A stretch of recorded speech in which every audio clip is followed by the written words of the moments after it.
Good morning दोस्तों, स्वागत है आप सभी का जीके जोन में। तो आज हम जो है झारखंड में वन्य जीव संरक्षण, वन्य प्राणी संरक्षण के विषय में रिवाइज करने वाले हैं। तो काफ़ी कम समय बचा है और वन्य क्षेत्र से हो गया या फिर फॉरेस्ट से संबंधित प्रश्न जो है झारखंड का फेवरेट क्वेश्चन है। झारखंड ही नहीं, अगर यूपीएससी का भी आप देखेंगे तो भी उसमें भी जो है वन्य और वन्य जीव से जुड़े हुए जितने भी अगर कोई करंट अफेयर है तो वो भी पूछा जाता है। तो चलिए गाइस स्टार्ट करते हैं। झारखंड में वन्य प्राणी संरक्षण और फ्री मॉक टेस्ट अगर देना चाहते हैं आप तो कहाँ पे दे सकते हैं, झारखंडपीडिया.com पे। तो ये वीडियो मैं वहीं से बना रही हूँ, अगर आप चाहते हैं तो वहाँ पे जाकर विजिट कर लीजिए वेबसाइट को, या फिर आप इस वीडियो को भी देख सकते हैं। तो पहला है, झारखंड राज्य में कुल कितने राष्ट्रीय उद्यान हैं?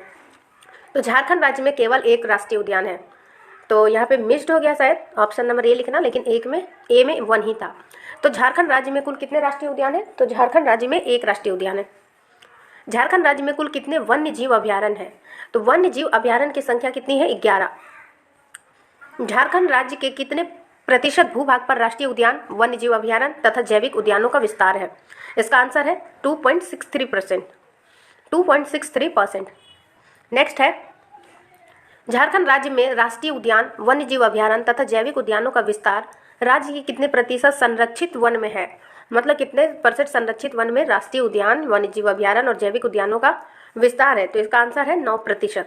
तो पिछला प्रश्न देखिए, ये कुछ और प्रश्न था, ये था पूरे झारखंड में कितने प्रतिशत भूभाग पर राष्ट्रीय उद्यान, वन्य जीव अभयारण्य तथा जैविक उद्यानों का विस्तार है?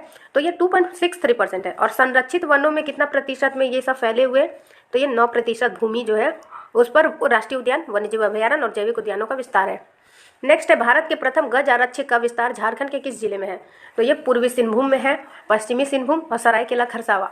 तो ये इसका विस्तार जो है, गज आरक्षी का विस्तार तीनों जिले में है, इसलिए आंसर हो जाएगा ऑप्शन नंबर डी। झारखंड के किस वर्ष देश के प्रथम गज आरक्षी की स्थापना की गई थी? तो वो है 2001 में। झारखंड राज्य के किस क्षेत्र में जीवाश्म उद्यान विकसित किया गया है? तो जीवाश्म उद्यान आपको पता होगा राजमहल के क्षेत्र में है, एकमात्र जो उधवा फॉसिल पार्क है, तो ये राजमहल में पड़ता है। नेक्स्ट है, झारखंड सरकार ने राज्य के वन्य जीव अभयारण्य में कितने वर्ष हेतु वन्य जीव प्रबंधन योजना की शुरुआत की है? तो ये पिछले सेट में अगर आपने देखा होगा तो आपने नोटिस किया होगा कि ये प्रश्न था।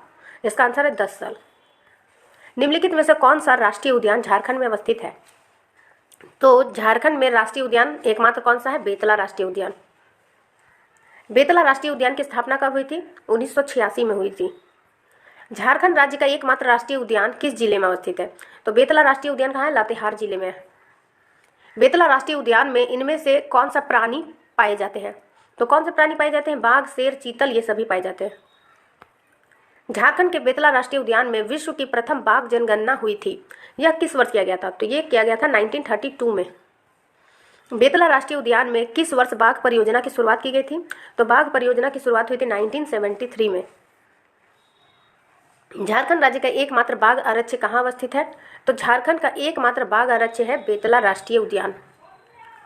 झारखंड का एकमात्र बाघ आरक्ष्य कौन सा है? तो ये क्वेश्चन जो है रिपीटेड है, पलामू बाघ आरक्ष्य। इसका आंसर है पलामू बाघ आरक्ष्य, और ये है कहाँ? लातेहार जिले में।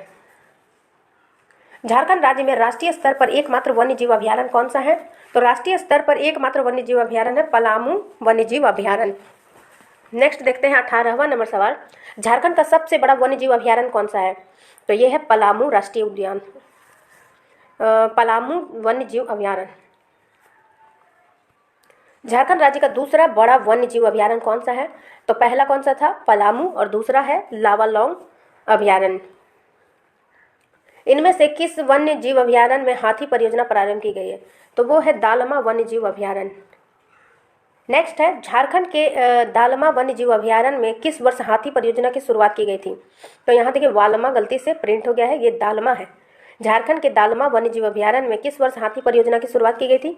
तो वो वर्ष था 1992। निम्न में से कौन सा अभयारण्य प्रवासी पक्षियों के लिए प्रसिद्ध है? तो प्रवासी पक्षियों के लिए कौन सा अभयारण्य प्रसिद्ध है? तो ये हो जाएगा उद्धवा पक्षी विहार। उद्धवा पक्षी विहार है कहाँ पे? साहिबगंज में। नेक्स्ट है, प्रवासी पक्षियों के लिए प्रसिद्ध उद्धवा पक्षी विहार झारखंड राज्य के किस जिले में अवस्थित है? तो यह है साहिबगंज जिला में। तो गाइज ये प्रश्न मैं एक बार बता दूं कि निम्नलिखित में से कौन सा अभयारण्य प्रवासी पक्षियों के लिए प्रसिद्ध है? तो इसका आंसर क्या है? उद्धवा पक्षी विहार। और ये है प्रवासी पक्षियों के लिए प्रसिद्ध उद्धवा पक्षी विहार है कहाँ पे? साहिबगंज जिला में। झारखंड राज्य में झारखंड का कौन सा वन्य जीव अभयारण्य विलुप्त प्राय भेड़िया प्रजाति के लिए संरक्षण हेतु प्रसिद्ध है? तो इसका तो नाम ही में क्या है? महुआ दाढ़ भेड़िया अभयारण्य। आंसर हो जाएगा ऑप्शन नंबर बी। इसका पूरा नाम है महुआ दाढ़ भेड़िया अभयारण्य, क्योंकि ये जो है विलुप्त प्राय भेड़िया प्रजाति के संरक्षण हेतु प्रसिद्ध है। नेक्स्ट है, हरी पहाड़ी नामक झील झारखंड के किस अभयारण्य के बीच में है? तो ये तोपचाची अभयारण्य के बीच में है, और तोपचाची अभयारण्य कहाँ पे है? धनबाद जिले में है। तो गाइज ये वीडियो यहीं पे समाप्त होता है। वीडियो अच्छा लगा तो लाइक कीजिए, शेयर कीजिए, चैनल को सब्सक्राइब कीजिए, और बहुत सारे वीडियोज़ है इसमें, टेस्ट कंटेंट बहुत सारा है, उसे आप दे सकते हैं। तो चलिए गाइज, बाद में मिलते हैं दूसरे वीडियो के साथ, तब तक के लिए थैंक यू। और जो है वीडियो अच्छा लगा तो प्लीज़ लाइक कर दीजिए, आप लोग लाइक नहीं करते हैं तो अच्छा नहीं लगता।